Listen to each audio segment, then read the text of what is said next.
जी नमस्कार। देश की आज़ादी से पहले दक्षिण में त्रावणकोर एक ऐसी रियासत थी जो विकास के मामले में देश के दूसरे हिस्से से कहीं आगे थी। आज़ादी के बाद जब भारत में इस बड़ी रियासत के विलय की बात आई तो इसने विलय से इनकार कर दिया। यहाँ का राजा अपने जाने माने मंत्री सर सीपी रामास्वामी की बात मानता था। रामास्वामी के बारे में कहा जाता है कि उन पर वहाँ की महारानी भी फिदा थी।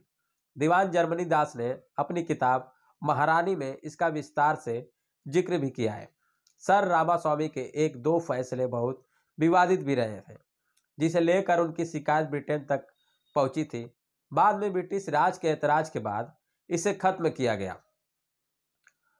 जर्मनी दास लिखते हैं कि एक समय था जब त्रावणकोर रियासत का राजा नाबालिग था। तब महारानी सेतु लक्ष्मीबाई उनकी ओर से सत्ता संभालती थी, जिसे उस जमाने में रीजेंट कहा जाता था। राज्य के मंत्री सर सीपी रामास्वामी प्रभावशाली व्यक्ति थे। यहाँ तक कि यह भी चर्चाएं थी कि वो फोन से वायसराय वेलिंगटन की पत्नी से भी लंबी लंबी प्रेम वार्ताएं करते हैं। रामास्वामी पेशे से वकील थे, लेकिन उन्होंने कई असरदार स्थितियों में काम किया था।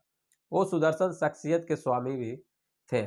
जब सीपी रामास्वामी पहली बार त्रावणकोर आए तो महारानी से मिले। वो महारानी पर मोहित हो गए।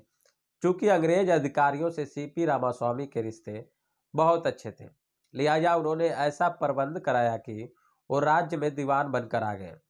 उन दिनों महत्वपूर्ण रियासतों में दीवान की नियुक्ति के लिए वायसराय से मंजूरी लेनी होती थी। मंत्री बनकर आने के बाद रामास्वामी ने विधवा रानी से नजदीकियां बढ़ानी शुरू कर दी थी। महारानी ने भी प्यार का जवाब उसी अंदाज में दिया। दोनों के बीच बहुत जल्दी प्रांगाण प्रेम संबंध बन गए। यहाँ तक कि उनके प्रेम की कहानी रियासत में हर किसी की जिह्वा पर थी। धीरे धीरे यह लव स्टोरी राजनीतिक क्षेत्रों में फैली, फिर वायसराय हाउस तक पहुंची। लेकिन रामास्वामी और सेतु लक्ष्मीबाई का असर काफी बड़े हल्के में था। लिहाजा इन चर्चाओं से ना तो उनका कुछ बिगड़ा और ना ही उनके प्रेम संबंधों पर कोई आँच आई।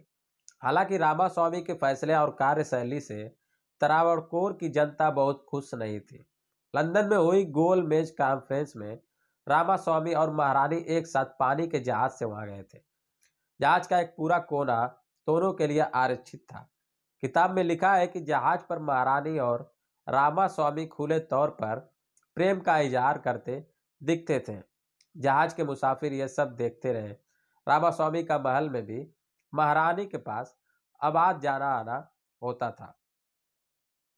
आज़ादी के दौरान जब सीपी रामास्वामी ने युवा महाराजा को अपने असर में लेकर त्रावणकोर को स्वतंत्र घोषित कर दिया तो वहां की जनता क्षुब्ध हो गई, क्योंकि वो भारत में विलय चाहती थी। इस दौरान रामास्वामी पर एक व्यक्ति ने चाकू से जानलेवा हमला भी किया था, जिससे उन्हें गहरे घाव आए। इनके तुरंत बाद त्रावणकोर ने भारत में मिलना मान लिया। त्रावणकोर के विलय के बाद महारानी मद्रास चली गई। इसके बाद वो बेंगलुरु में शिफ्ट हो गई। वहां उन्होंने अपना बंगला बनवाया। करीब 25 सालों तक महारानी वहीं रही। 1985 में वहीं उनका निधन भी हो गया। हालांकि यह भी कहा जाता है कि त्रावणकोर ने महारानी के राज के दौरान काफी तरक्की की, जिसमें रामास्वामी का भी हाथ था। हालांकि भारत की आज़ादी के बाद सीपी रामास्वामी लंदन चले गए। वहीं वो बस गए। कई देशों के राष्ट्र प्रमुखों से उनके अच्छे रिश्ते थे।